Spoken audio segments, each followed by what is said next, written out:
What is good, everybody? Thank you for tuning back into this YouTube video. My name is Name Redacted, and I just haven't decided on what name I still want to use yet. I wanted to get this video out, though, while it's still kind of trending, just getting my 2 cents out there. Again, my opinion is just my opinion. Doesn't matter. Am I an anybody? No, I'm a nobody, whatever. I don't even have a name.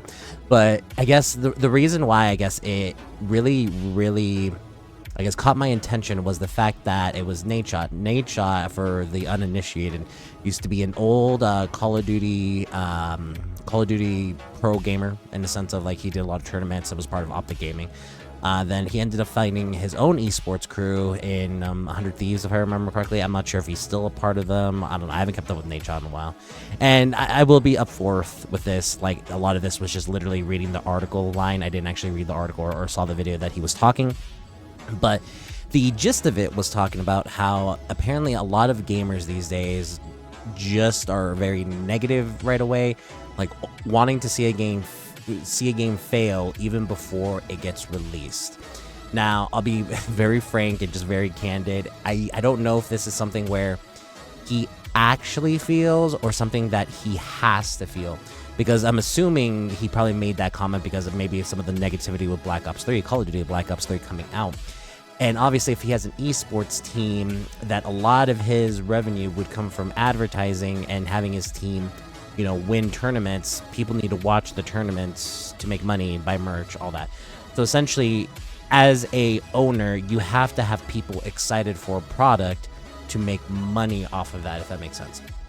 So that is my personal look at it. As far as the outside looking in, I'm not sure if that's the case. I mean, if I'm wrong, I'm wrong. Let me know in the comment section down below. But so I guess looking at it from that perspective, I could totally get why he would say it. But then I think it's also a little disingenuous to not see the other side of it, of how people want to see a game fail before it even releases.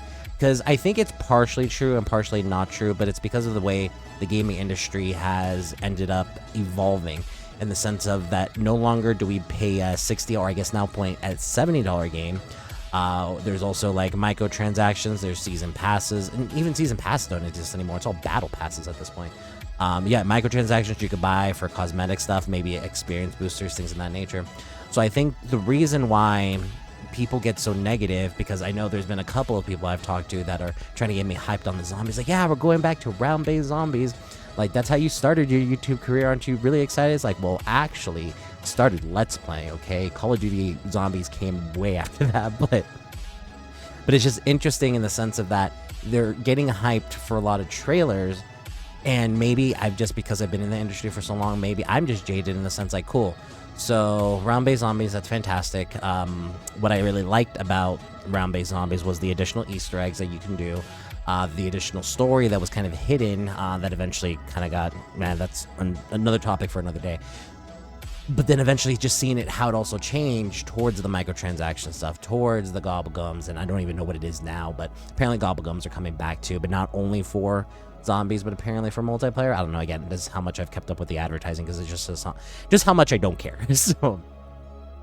So when you've been in the industry for so long and you've seen something where you used to be able to buy a game and just enjoy it, have fun, and you were good, you got your money's worth, and boom, to now it's like, okay, so I have to pay $70 here, $10 a month every single month, not including any sort of other weapons pack. And that's just with Call of Duty. Let's not even get into what they do with Assassin's Creed through Ubisoft. Fantastic that apparently with Star Wars Outlaws, you can get one specific mission if you get the gold edition. As of right now, they don't plan on selling that mission separately, which I think they'll walk back on, because eventually, again, if that's just free money for just giving out access to a mission that is already done, why wouldn't you do that? So, but yeah, that's another thing too. Yeah, pre-order bonuses. I mean, I still kind of believe in pre-orders, in the sense of that if you want it, why not just pre-order it? I mean, it guarantees you there's not, because yeah, don't pre-order everything in the world. Don't just watch a trailer and just be like, oh man, the masses love this, I have to love it, I need to go pre-order it. No,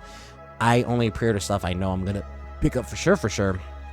Everything else I really don't care. But that, again, getting on a tangent there, I'm a very tangent type of person. So, but yeah, I think, and I guess it happens to the best of us, and I'm seeing it more the older I get, is that once you become more disjointed from a community or removed from a community, it's harder for you to empathize with that community. So yes, some people are going to wish for the downfall of a video game just because we know, and that's the other part of it too.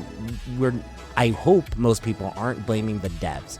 It's not the devs' fault. They, have a career to do a job, making a video game. It's the executives that tell them what to put in that video game. It's like, okay, I need you to put this much microtransactions, this much, whatever. So I hope people understand, it's like, yeah, we want a game to fail, not because we hate the devs. We just very much dislike the executives and some of these practices.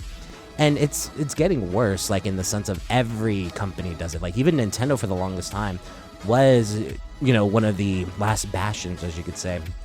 And I got a lot of grief for it too, but it was Breath of the Wild when they announced that Season Pass, which like, oh, okay, so now Nintendo's trying the Season Pass thing now. But then they locked a difficulty mode behind it. Any other company does that, and it's just like, no, pitchforks all around. But when Nintendo does it, oh no, that's okay, But yeah, so it was just something that I saw. I wanted to kind of get back on the horse as far as recording, setting up lights, camera, obviously not clean my back room. But it was just something that just kind of blew my mind, had some instant thoughts about it, and just want to talk about it. So if you guys have any thoughts, yeah, leave a comment down below. I don't know if this will be more consistent. I will try, no promises. So I'm now driving a lot more for work, making more money, but yeah. So anyways, this has been Name Redacted, and we'll catch you guys later. Bye-bye.